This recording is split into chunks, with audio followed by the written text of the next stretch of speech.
Hi, this is Phil, and I'm here to tell you all about the Capes and Lunatics Patreon. Get early access to all of our interviews, including the monthly Chichester chats with writer and comic book legend D.G. Chichester, new episodes of classic Capes and Lunatics shows, including The Quantum Zone, This, That, or the Third, and many, many more specials, all completely uncensored. Access starts for $3 a month, full video when you pledge $5 a month. Check out the link in our show notes or go to patreon.com/CapesandLunatics. Hope to see you there.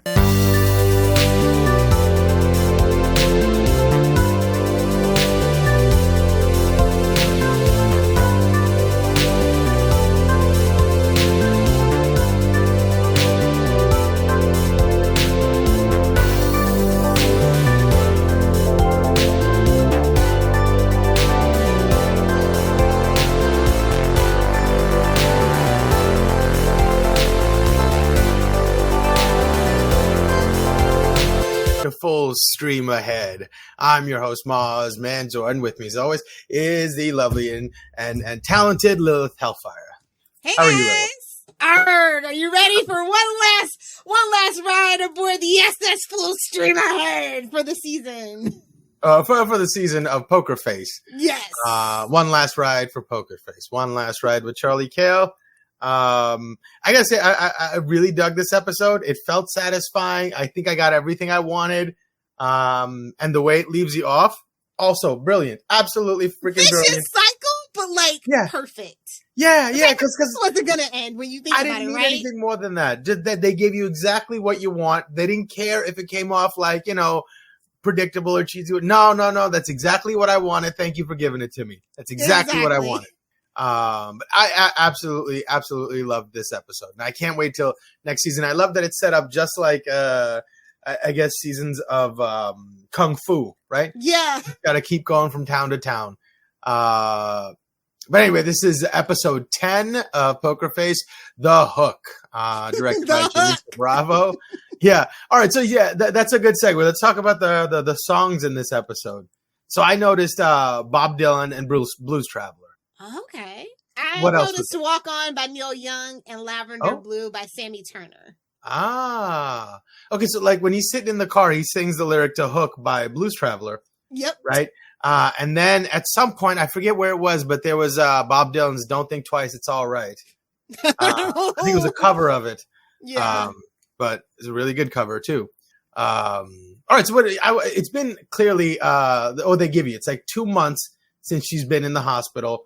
And I guess the way they go into like his, what's his guy's name? Cliff. Oh, Cliff. Psyche, played by Benjamin Pratt. Yeah. Yeah, he has been this close for so long. He is literally at his wit's end, and he is ready to be done with it. You don't realize how long it's been. It's been a whole season, and she's like spending significant amounts of time getting to know different pockets of people. And you don't realize how long it's been. And then they walk you through it. It's like, oh my God. It was kind of nice having him revisit those sets. Yeah. And just be like having a barbecue and calling. But yeah, his life must have been hell that whole time. He must have been terribly annoyed, which is what made me keep thinking, oh, he's going to make a pact with her. He hates Sterling so much. When she gets in the car, he's going to make a pact with her and they're going to take Sterling down. But boy, he was more devious than I expected. Yeah, that's one thing about a Benjamin Pratt character. 9 times out of 10, they got a little deviousness going on. Don't let the baby face, the little cute guy face fool you. He's got a lot of emotions underneath the surface of that. Yeah. But I felt bad for Cliff for a second. Like, you just seeing him, like, as bad as you feel for Charlie, like, he's just literally on the road, just chasing this. He doesn't even want to do it. He knows the kid was stupid and deserved it. Yeah. And, like, he must have known that Sterling was listening the whole time, too, no? Well, that's kind of a point. It's like, if you go back to, say, Ocean's 11, when you're in the casino business, somebody's always listening, right? Yeah. And that's kind of like the main crux of the episode, too, right? Somebody's always listening. Yeah. He must have known. But it's, so what I was thinking was interesting is, like, when they go into, like, what Cliff is planning. Right? Like the way it's going to go down. Well, actually, it's not really a fantasy. It really does happen. So, never mind. Yeah. Cause I'd fooled myself at first when she's back in the hotel room, I thought it went back and it hadn't happened yet. It was just a matter. And then when she talks to Luca and I was like, oh, it did happen. That was an interesting way of doing that. The best use of freaking what is Simon's Helberg? Like, I didn't like him in Big Bang, but I like him here. Yeah. I didn't like that show whole hog, but he's really likable in this character. And I think his quirkiness makes you buy the goofiness of the premise too. Exactly. You know, he's just like magooing himself or Kramering himself into promotion after promotion. But Charlie's help, yeah, like she's good for it. It reminded me of like the setup for The Blacklist. Oh yeah. Right? He's like, yeah, you do what you want. I'll ride your coattails up to like 7 more promotions if you want. Okay, so what was your favorite part of this episode? Okay, so I have this thing about Clea Duvall. It goes way back to an old podcast of mine called Prime Tech Files about the show Heroes. It's like when I saw it, like every time I see it, it's like, oh yeah, the poor Clea Duvall. It's like, oh, random Clea. I love it. Wait, who was Clea Duvall in Heroes? The sister. Oh, she was like some FBI agent with Matt Parkman. You see her a couple of times. Okay. But I have a real soft spot for her. Like her and Claire Danes, I will ride or die for them. Yeah. As a 90s kid, so. Yeah, that was really nice. I loved finding out that she was from Atlantic City. That was like some sort of weird, creepy, serendipitous thing that she's from Atlantic City and she has a poker face and like it's just really weird. But like I said, I love the shots outside and they're like when they're by the boats. Like I just really enjoyed the cinematography of this episode. Like all the things that are happening against this like the backdrop of this cheery, sunny day. You know, I really enjoyed that. Yeah, what I found like one thing that was really strange was like when she's talking to Cliff at the end, right? And he's telling her, "Oh, meet me here. I'm this. I'm thinking this." None of that seemed off to her. Because he was genuine. It's Cliff that she should have been watching out for. No, that's what I mean. When she was talking to Cliff, like when he's on the boat, he's clearly lying to her. But I guess maybe it's like he lies all the time. So you got to take it at face value. Maybe that was it. But I found it strange that she wasn't able to catch him in any lies. Because even when you go back to the pilot, he knows her thing, right? So he's very careful about what he says and how he acts and like whether his back is to her or not and things like that. If you ever notice that when he's talking to her, he like kind of sidesteps everything, doesn't make eye contact, shakes it off. Interesting. I did not catch that. Oh, and the pilot is very obvious. He is very weary of her and totally buys a hook, line, and sinker about her powers. You know. Wow.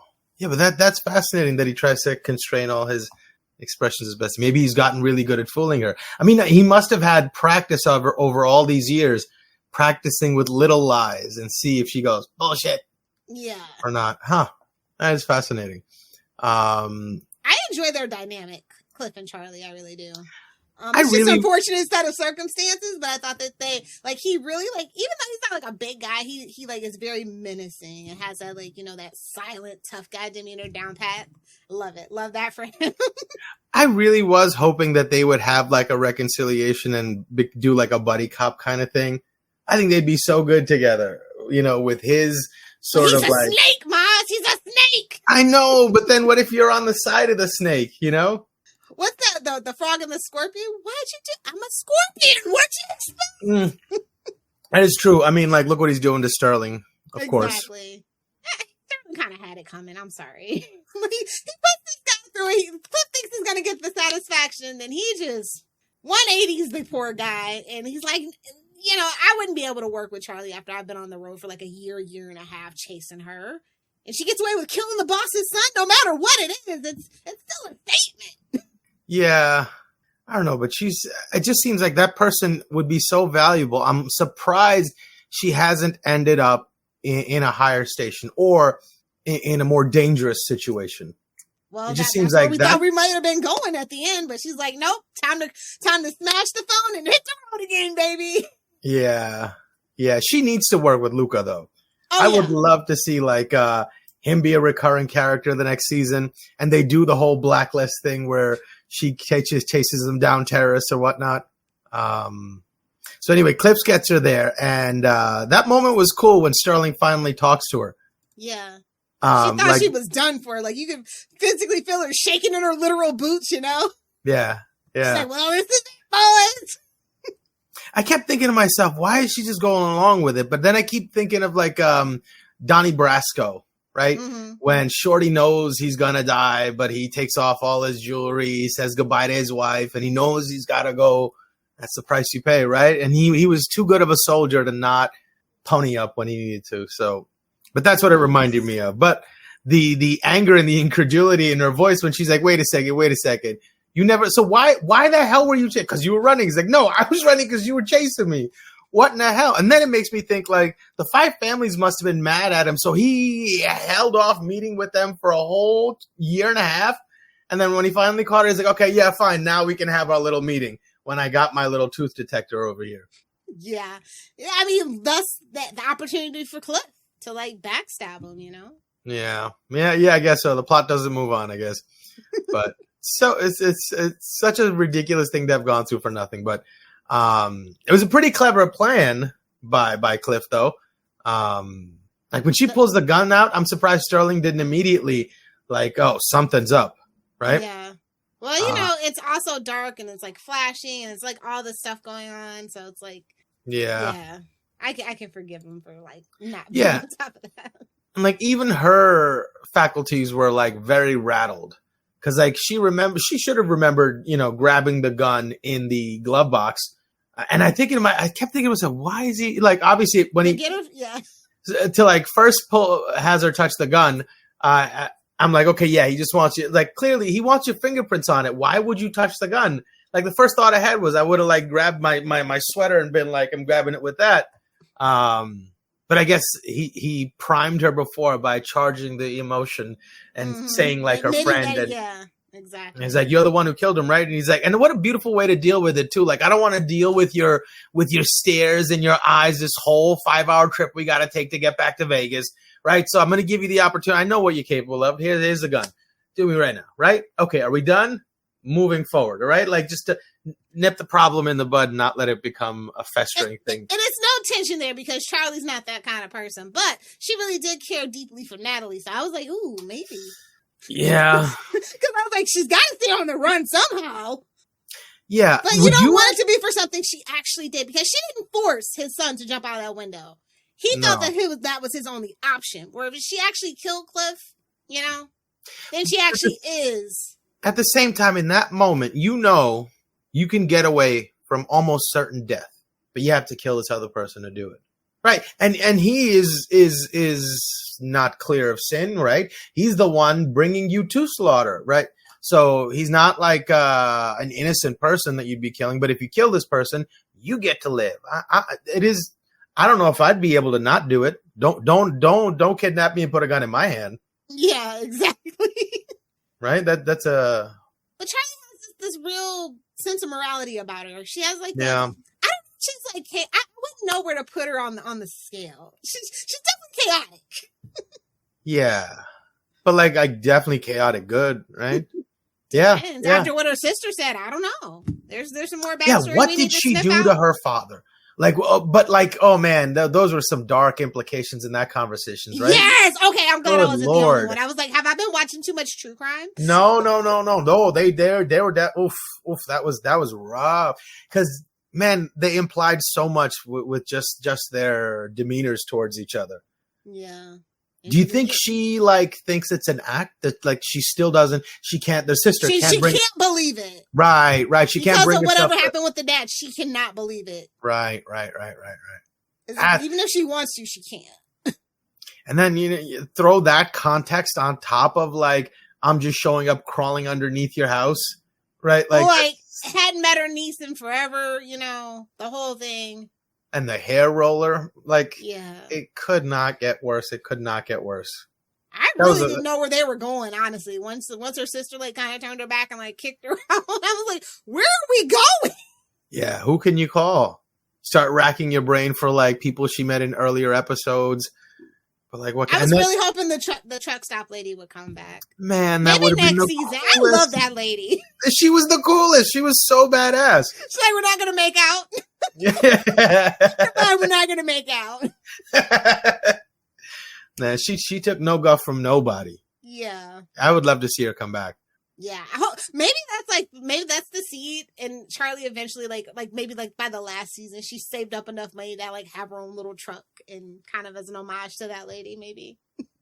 Yeah, I think she was definitely my yeah. If you had a favorite side character this season, who would it be?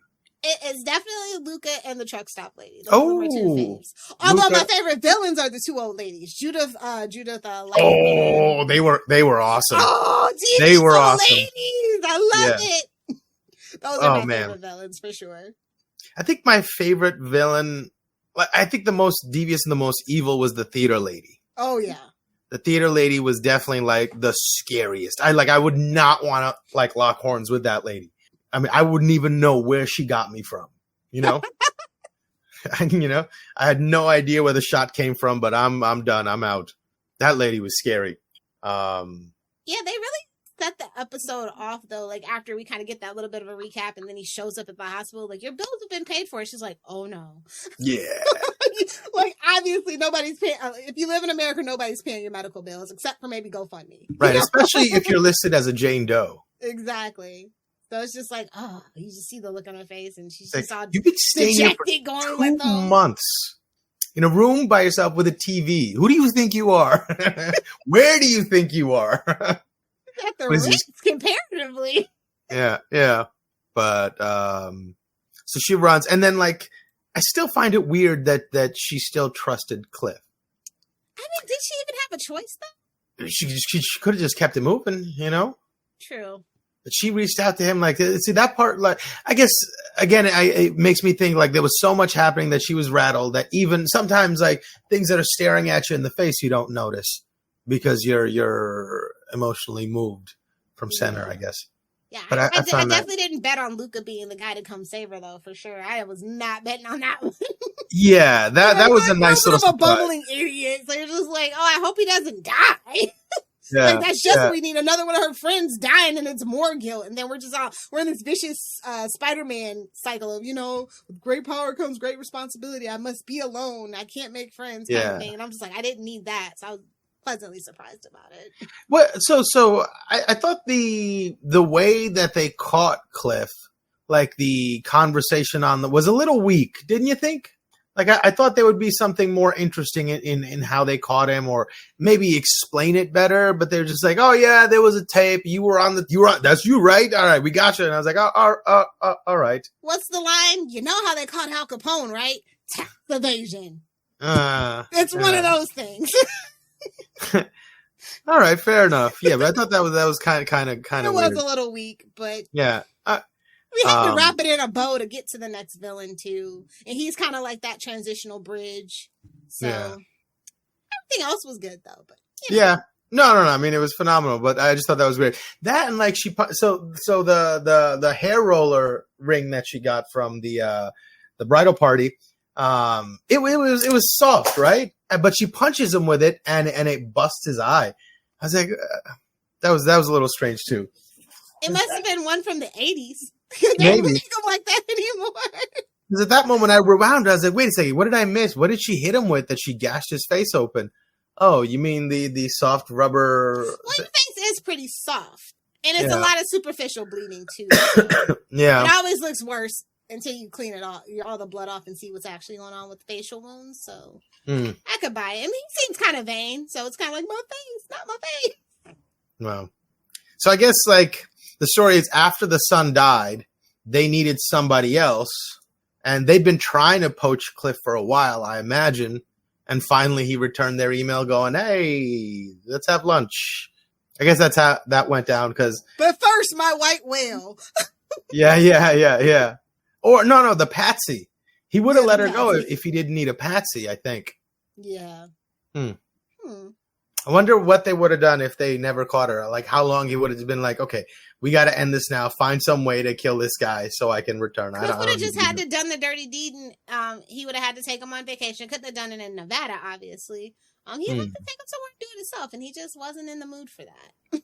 Yeah. I can't believe how easy he turned over though. Like you've been this guy's enforcer forever. Like you're supposed to be a tough guy, a stand-up guy, like a silencio or code kind of guy, and he rolled over real quick. But a year on the road, maybe that does it to you. I don't know. Don't be. And he talked to him kind of disrespectful too. He's like, no, he bro, took him for granted. Yeah, I told you what your job was. Don't think you know what your job is. That's right? where he kind of messed up. But he also, like, Cliff kind of messed up because at the end of the day, your boss is your boss, not your friend. And it's true. No matter how much loyalty you give a person, they'll take and take and take and take from you when they're in that high of a position. It's not even about taking. It's like that's what the agreement is. Yeah, that's what the agreement is. I was thinking, like, okay, he's like, the way he said it too, I should be over there running our business. So I was like, he's incentivized, obviously. Mm-hmm. And sometimes when someone's incentivized, maybe they can get think they have too much ownership over decision making. And maybe he's like, okay, I would love to think that Sterling saw something was off with him. So he needed him away from the business, maybe because he was afraid of the Hasp family. Mm-hmm. But if he was, he would have been more careful in that moment, especially when that gun popped out. He would have immediately been like, okay, this dude is up to something. But he wasn't. He was totally oblivious to and blind to Cliff's intentions. I mean, he's blind on that thing. Like, Cliff's been this loyal this long too. You know what I mean? So it's kind of like he kind of has that. He can obscure his intentions with, well, I've been loyal this long through thick and thin. Yeah. I mean, I guess it stands to reason that even Charlie couldn't read him as well. She had a lot of trouble reading him too. That's interesting. Now, she's not infallible. If you're around her long enough, you notice. Maybe it's just something like when you're talking, you do something to distract her. Then maybe there's some, because wasn't there an episode where like he had weird hand movements or something? Or am I thinking of a different show? No, that was maybe it wasn't Secret Invasion. Anyways, but maybe there's some like weird tick that he has that momentarily distracts her while the thing is being said, so she can't make a judgment on his expression in that moment. Maybe. I'd love to see like an episode based on that. Ways of beating her. Somebody exploring that idea. That'd be kind of fascinating. Oh, yeah. Because if like a magician can distract you, sleight of hand kind of thing, leading your attention to where they want, it's probably possible to fool her too. Yeah. Well, okay, it wasn't the roller that she hit him with. It was the penis-shaped ring. So, Yeah, but isn't that made of like soft, molded, bendable, Have you been to Spencer's lately? I'm just saying, it's not very high quality. Everything's really hard, stiff plastic. Oh, okay. To be fair. Okay, fair enough. Those party favors are pretty jank. I don't know. When in my mind, it just looked like it was made out of like soft rubber or something. Yeah, but if they got it from Spencer's, I could believe it. Yeah. So I guess Luca's going to be the director of the FBI soon. Stick with Charlie. You're going places, kids. Yeah. And I love that it's Rhea Perlman, right? Like, I love that for us. Wait, what? Beatrice Hasp is Rhea Perlman from Cheers. I did not catch that. Wow. So it's like, okay, so we had Ron Perlman. Now we got Rhea Perlman. I'm sensing a theme. Oh, that's so cool. I did not catch that at all. She was the one that was married to Danny DeVito, right? They're not married anymore, but they were married for a very long time. Yeah, they were I think that's really funny, actually. Are they related, Ron Perlman and Rhea Perlman? I don't think so. Oh. I think it's spelled differently. Oh. Hers is Perl, and his is like Pearl, like the... ARL. Yeah. Mm. That would have been funny, though. Even funnier. Yeah. There's a lot of related people here. Like Nora and Lila Zuckerman, and there's a couple other like family members that like work. There's a lot of related people in Hollywood. Well, show business. Yeah. I mean, it's hard not to... When you grow up around that, it's hard not to want to be a part of it. Yeah. So that's totally understandable. Definitely. I don't know. Like I didn't actually like all the musical choices. I felt like some of them kind of clashed against some of the like set pieces. Like how? I was like, oh, that's kind of like sometimes when I notice the music, I'm like, oh, that makes perfect sense. But like when they use that what song was it? It was the Lavender Blue one. I was just like, okay, it's like an English folk song, like nursery rhyme kind of thing, and I was just like, okay, it's obscure. It's obscure. So I guess that's kind of Ryan's thing, honestly, is to use a little obscurity and things sometimes. Yeah, I'm always kind of like a solid episode. Yeah, no, Was this and the a great episode. I felt like it was. I meant to look at it, but I forgot to. I was so engrossed in the show. But yeah, I thought it was a little bit long, but I thought it was a really, not really that good. I noticed, but it was a lot that happened. Yeah. Like it went to multiple places where it could have ended bad. But it was on a cliffhanger in true like on the road detective shows. Yeah, but I'm glad it wasn't like a cliffhanger. It was just like, oh, I hope you're ready for more. You know, yeah, that was, like that was that a perfect send off. But you know, people have been knowing about the strike for a long time. Like I said, a lot of shows were already not planning to come back until 2025. They're like, you might not see it till 2026. And so, you're in the business, you kind of just see things coming ahead. So it's kind of like, you know, and plus it's streaming, so streaming doesn't have to be back that fall exactly. It can take, say, for like Atlanta 2-3 years to come back. Yeah. So I think that he was very smart about how he ended it because he kind of saw things on the horizon. Interesting. What's the latest on the strike? What's are we close to? I haven't even checked today. I don't think they're anywhere near an agreement. Isn't somebody like Disney's literally trying to use AI right now to fly in the face of the strike or something like that? I don't know. Did you hear that news story where some studio head cut down all the trees on the sidewalk because he didn't want the protesters to have shade? Oh, it's giving why all plants in urban centers are male because they don't want the females to produce fruit to give free food to the poor people. Ooh, that is not a good look. That is so out of touch. Wow. Like, that is so out of touch. Wow. I bet you he waters his lawn on the days he's not supposed to. He's that kind of person. Yeah, for sure. For sure. Man, it's wild. Yeah, there's so much strike it looks like. How long do you think this will take to get settled? They're trying to drag it till the holiday time. They've outright said that. Oh, so it's definitely not happening anytime before then, I guess. Yeah, I don't think so, unfortunately. I wish they would just come to a resolution. Yeah. Because, yeah, it's getting bad. Like, I think Disney, you need to not do anything else to make your stock drop. As a shareholder, I'm just, like, really annoyed with them right now. They're, like, their stock has dropped, like, I think it's, like, 42% or something this year. Great job, Bob Iger. Way to leave a legacy. And what about these rumors that Disney is going to sell Marvel to Apple? Yeah. Now they're going to sell it kit and caboodle. I don't think the copyright law is going to go in their favor either. Yeah, I think at the end of the year, the thing that they're hoping to happen is not going to happen for them. Disney's in a bad spot. So they got all their, I think California is thinking about doing what Florida did to them and taking away their special privileges and tax breaks and stuff too. Oh, so wow. If that happens. But yeah, I could see them selling to Apple. I mean, although I'm not gonna lie, like I'm the biggest Apple hater, but I am like, too. Apple Plus TV, it is so good. Yeah, it's shockingly good. I have to catch it. Like I got a subscription a little while ago, but I've yet to watch anything on it. Severance is good. What else is good? I like sci-fi. What a good sci-fi show. On there? Oh, The Foundation. Foundation. Wait, it's The Foundation on Apple Plus. It's one of those. I think it's The Foundation. I think so because there was a couple of trailers that I saw for like really cool looking sci-fi shows on Apple TV, and I've been meaning to check some of those out. I haven't yet.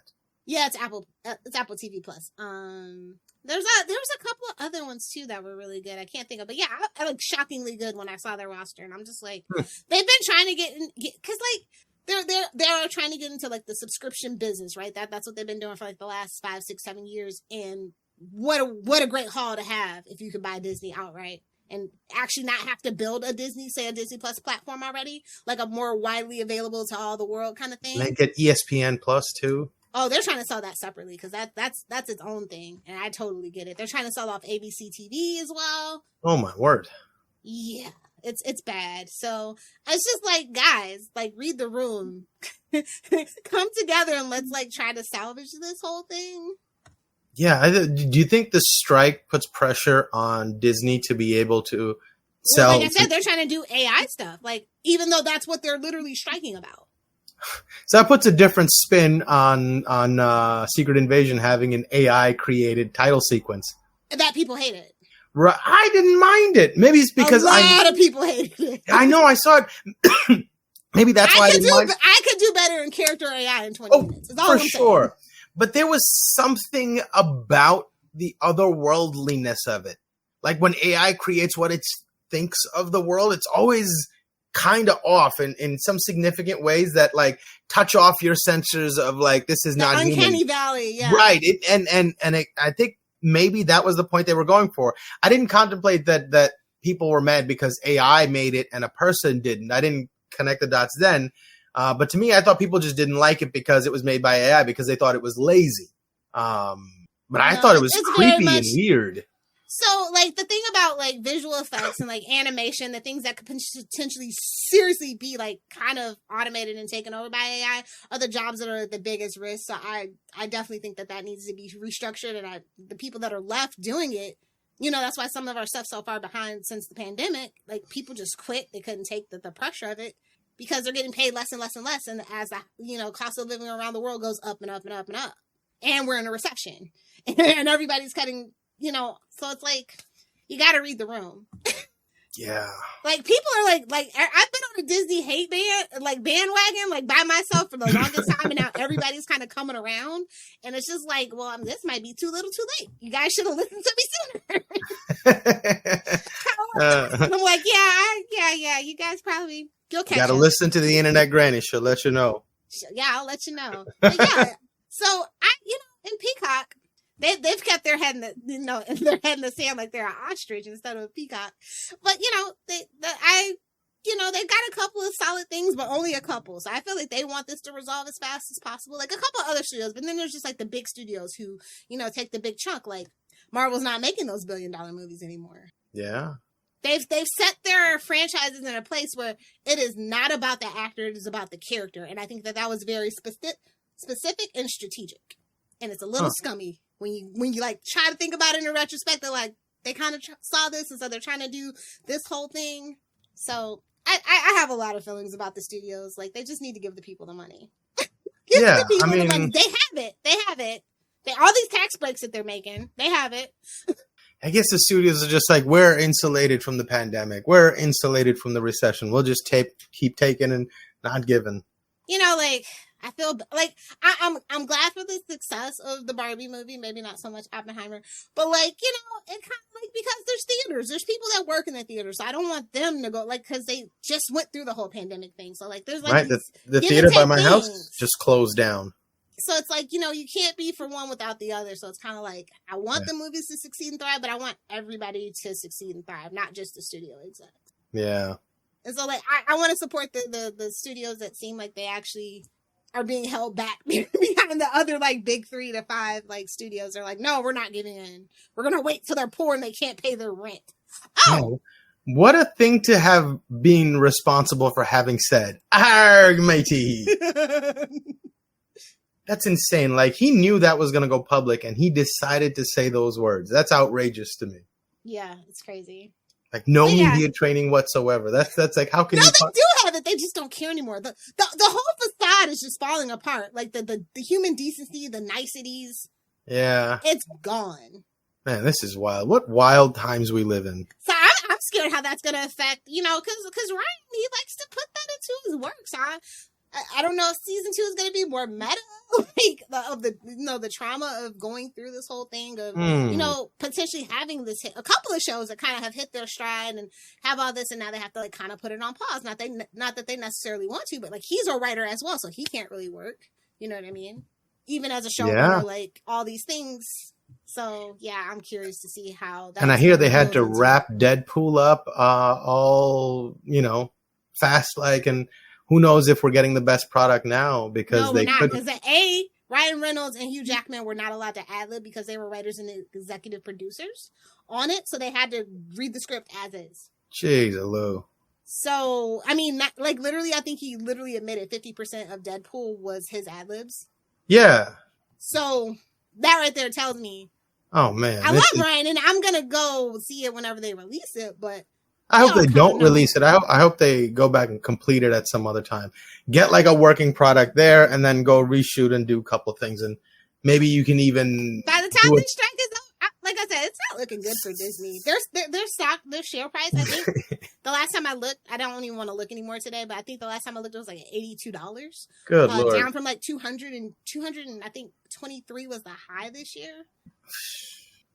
So yeah, and then a couple other studios are like, their stocks have dropped, but they're still not reading the room. So I'm very scared. I'm very scared about what's going on here. Man, I guess you got to buy your food and buckets. Get the, get all preppered out. Well, I'm already there.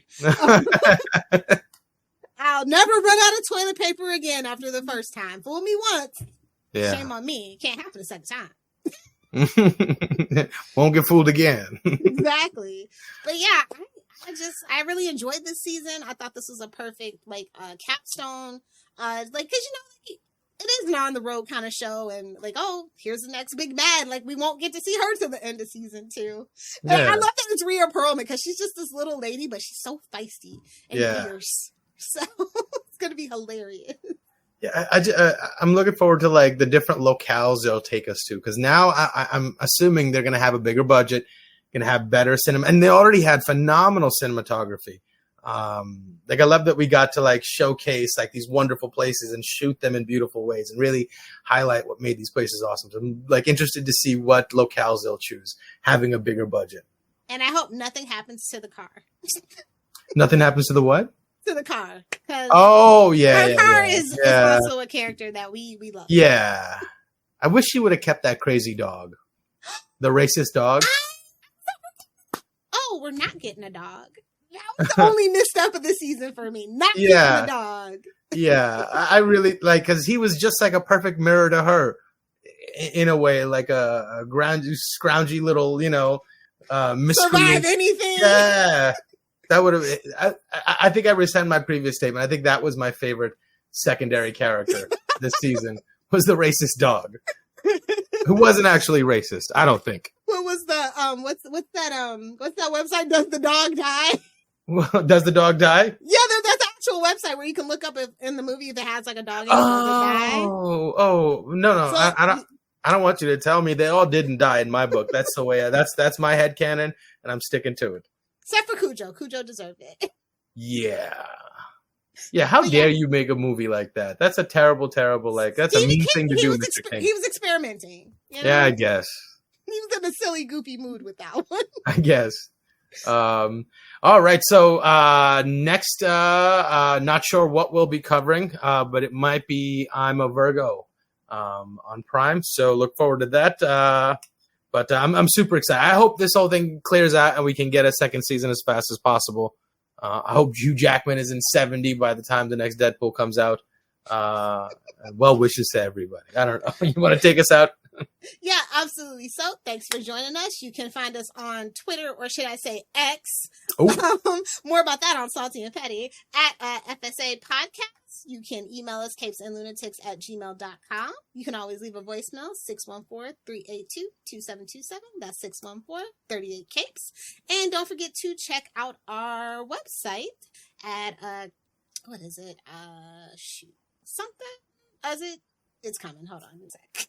tubespace.io/CapesandLunatics. I was just saying, you were waiting for that scroll. I say space tube for some reason, but it's tubespace.io, Capes and Lunatics Podcast Network, where you can get all the latest up-to-date videos. If you find us on Facebook, feel free to give us a like, subscribe, leave comments. We love comments. And we look forward to streaming straight ahead, fully. Where can they find you, Mozzie? They can reach me at mozzmanzor@gmail.com or find me on Facebook under Mozz Manzor. That's MOZZMANZOOR. Perfect. If you want to hang out with me, I have made my line in the sand with the billionaires. I am now a bona fide meta girly. Find me on Facebook, Lilith Hellfire. Find me on Instagram at Internet Granny, that's GRANNIE, and of course the sister app Threads at the same locale. All right. Catch us next time. Arrgh.